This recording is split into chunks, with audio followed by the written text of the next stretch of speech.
Ça y est, c'est officiel, la WWE va proposer un PLE, un pay-per-view en France en 2024 après de nombreuses rumeurs, de nombreuses vidéos sur le sujet sur la chaîne Dr Wrestling durant l'année 2023. Cette fois-ci, c'est officiel, la WWE viendra faire Backlash le 4 mai à Lyon dans la LDLC Arena, un mois après WrestleMania. On peut s'attendre à quelque chose de fantastique et on va en parler bien entendu dans cette vidéo. Mais avant, pour tous ceux qui ne sont pas encore trop au courant, c'est un petit peu le retour de Dr Wrestling au niveau vidéo. J'ai décidé d'allouer un peu plus de temps à la création de vidéos et en plus là on va arriver tranquillement mais sûrement à la fin de l'année, ensuite la route de WrestleMania, ensuite du coup le pay-per-view Backlash à la WWE. Donc je pense qu'on est parti pour 6 mois de vidéos un petit peu comme à l'ancienne, avec un rythme de 1 à 2 vidéos peut-être dans un premier temps en fonction également de mon planning, de mon agenda, puisque vous le savez maintenant j'ai un job, je bosse, je suis plus uniquement un youtubeur dans son bureau tranquille, mais en tout cas je pense qu'il est possible de concilier les deux. D'ailleurs, si jamais vous n'avez pas encore vu ma nouvelle chronique sur le cas Chris Benoit, je vous invite à aller voir ça directement.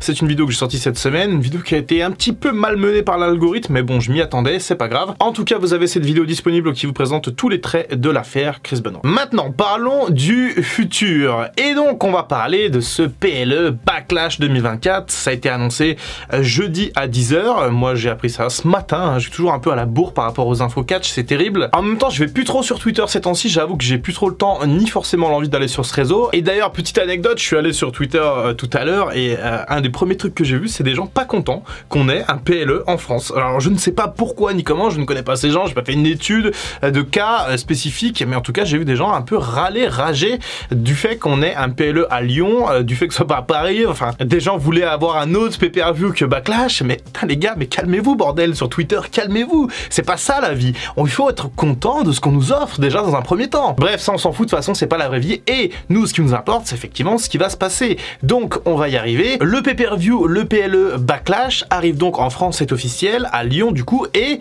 eh bien, j'ai envie de vous dire un truc, c'est grâce à vous. C'est grâce à vous qui regardez cette vidéo, que ce soit sur votre ordinateur, en train de faire autre chose, dans les transports, sur votre téléphone. Bref, toi là qui regarde, c'est grâce à toi parce que t'as fait du bruit sur les réseaux. T'es parti tweeter justement des bonnes choses. T'es parti commenter sous les comptes de Triple H, etc.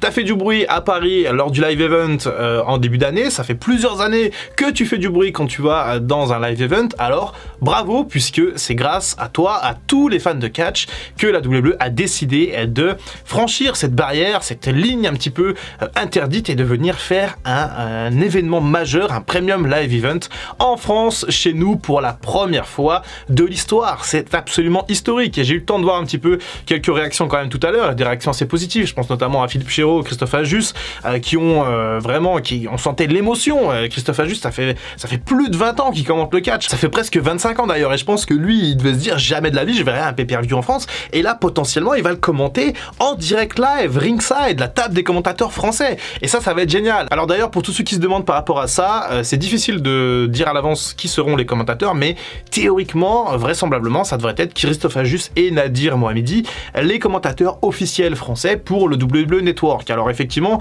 Philippe Chéreau est un commentateur historique, mais il est affilié au groupe AB1, à la chaîne AB1, et donc à moins que le pay-per-view soit diffusé en direct également sur AB1, ce qui est possible étant donné la folie de cette situation, potentiellement on pourrait avoir une table à 3, mais encore une fois, théoriquement, vraisemblablement, on devrait avoir Christophe Ajus et Nadir Mohamedi en direct, peut-être ringside, et ça s'annonce génial. Parlons d'un autre élément de ce pay-per-view en France.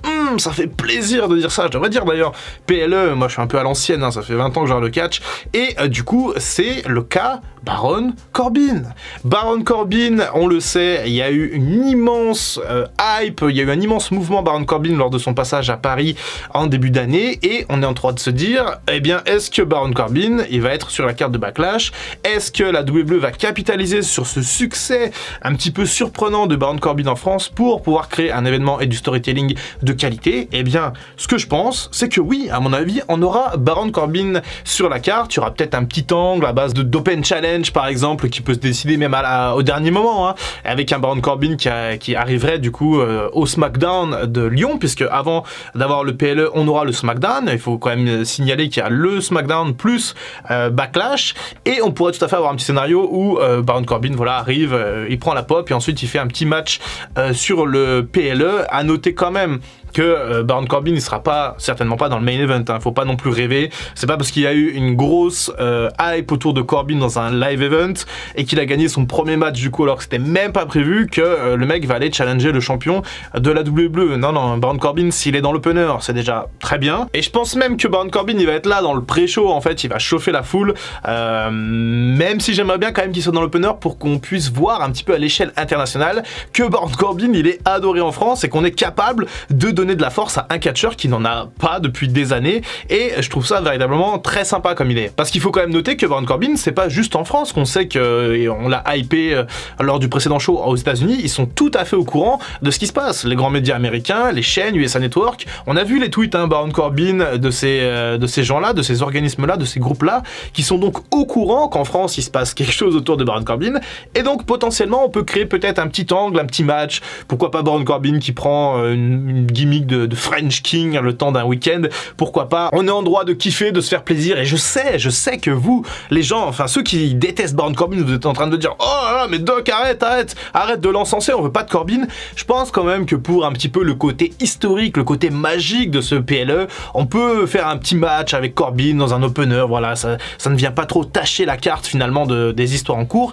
Et ça vient montrer que le public français a beaucoup de voix et est capable de faire des choses totalement surprenantes. Et c'est peut-être aussi avec ce qui s'est passé par rapport à Baron Corbin et cette émulsion de joie qui n'avait aucun sens que la WWE s'est dit putain mais les Français ils sont incroyables, viens on leur donne un PLE. Et peut-être brique par brique, peut-être que tout ça a finalement mené à cette date du 4 mai 2024. Alors dans tout ce truc quand même, je salue l'influence de certaines personnes qui ont peut-être plus que d'autres influé sur le cours de cette décision, et notamment un gars comme Sturi.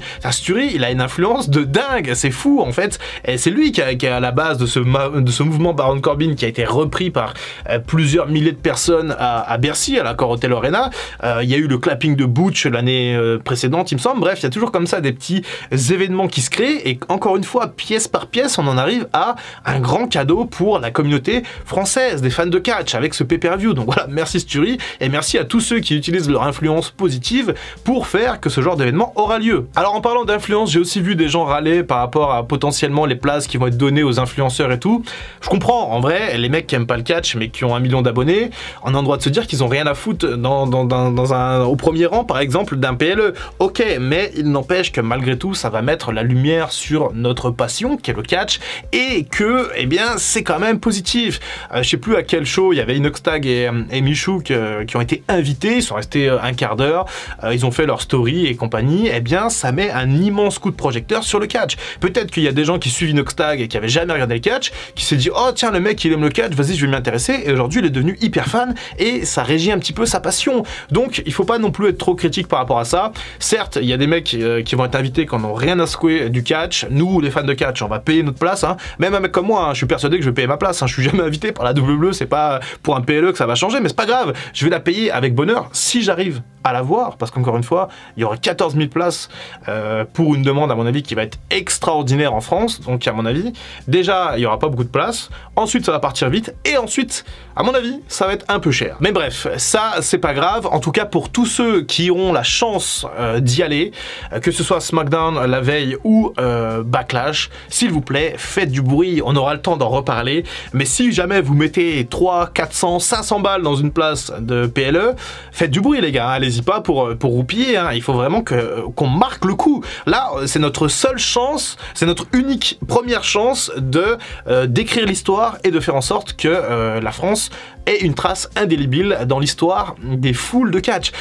Imaginez-vous bien que sur le network, il n'y a aucun show en France avec les fans qui chantent, hein. L'Angleterre à fond, les autres pays comme ça, ok, mais là, la France, on sait que nous, on est capable de faire beaucoup de bruit, on l'a fait en live event, mais il n'y avait aucune caméra. Cette fois-ci, les caméras sont là, il faudra pas louper cet événement, donc vraiment, tous ceux qui vont à ces shows-là, faites le maximum de bruit possible, mais vous inquiétez pas, on aura le temps de faire monter la sauce, on a 6 mois, on va faire plein de choses par rapport à ça, on organisera sûrement plein de surprises. Je pense qu'un gars comme Sturi doit déjà avoir plein d'idées pour préparer ça, mais en tout cas voilà, là c'est un peu l'excitation de la découverte, et là on va tranquillement rentrer dans la route de WrestleMania, et ensuite une fois que WrestleMania est fini, non c'est pas fini pour nous les Français, parce qu'il y a plein de gens après WrestleMania, ils abandonnent un peu, c'est moins intéressant, ils reviennent l'année d'après, mais là nous on aura Backlash, et ce sera notre Backlash, le Backlash français, à nous de marquer l'histoire. Un dernier mot sur la carte potentielle pour finir cette vidéo.